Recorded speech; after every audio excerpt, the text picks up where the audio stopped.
Good morning. Bill Patten, CEO at Holy Cross Medical Center. And this morning I'd like to give you an update related to the COVID-19 project that Holy Cross has been working on.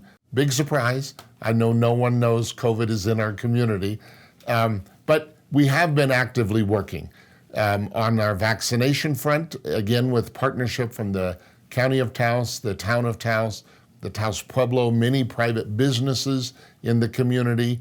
We've continued to provide vaccine. As of yesterday, we provided 480 additional doses.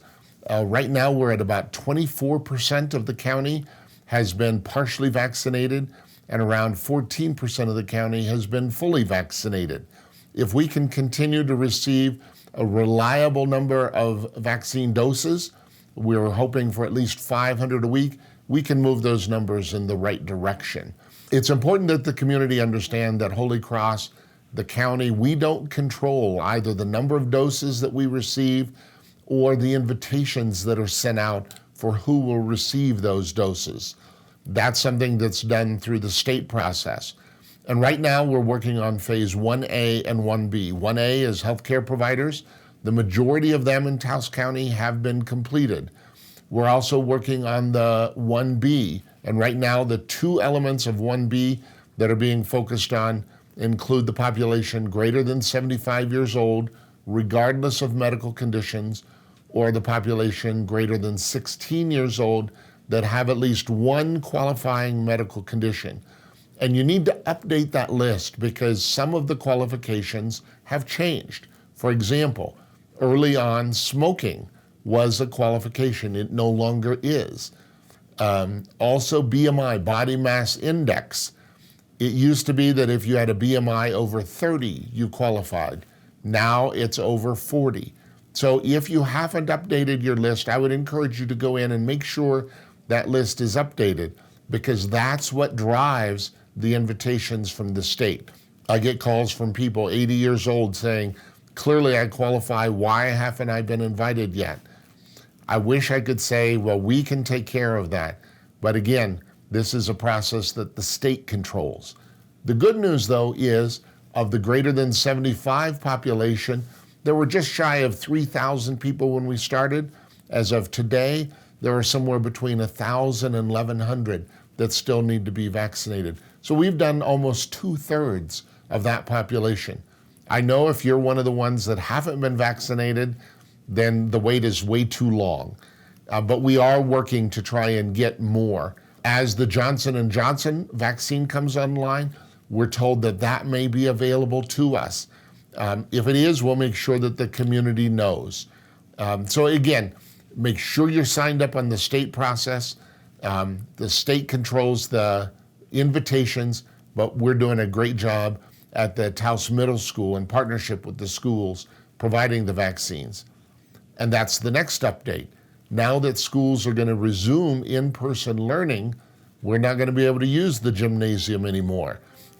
So a new location has been found. The Sagebrush Conference Center is where it looks like it's going to be beginning the 24th of March.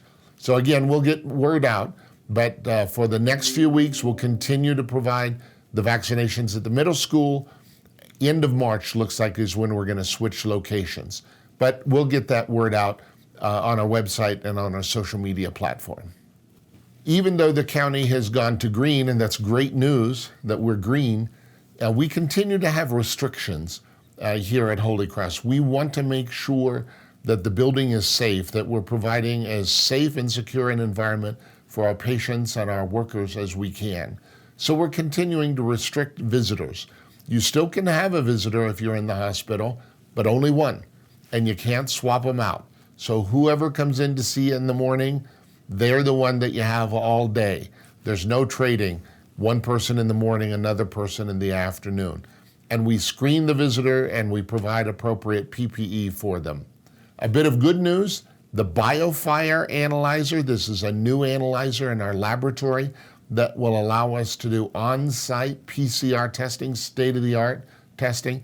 We finally got it.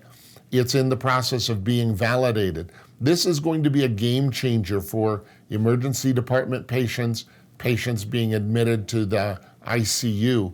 Right now, when we collect a specimen and send it out, 2 to 3 days is a pretty good turnaround time. With the BioFire, 4 hours is what we're going to be able to do. So truly a game changer. We should have that instrument online within just a few days. So our medical staff is really excited about this step forward.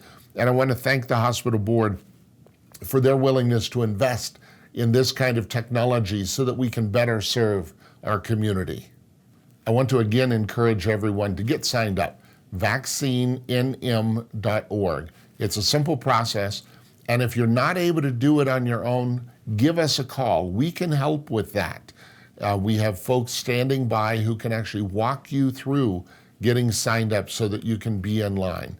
We want to thank members of the business community who have supported the folks giving the vaccinations. They bring snacks, they bring lunches. We really appreciate the outflow of support from the community, as well as the folks that volunteer. A lot of folks have come to volunteer. We would ask that you not show up. We can get you scheduled. Same thing with food. We don't want to have 3 businesses providing lunch one day and then no one the next day. Thank you so much for your support. This is truly a community effort Holy Cross is privileged to be able to serve.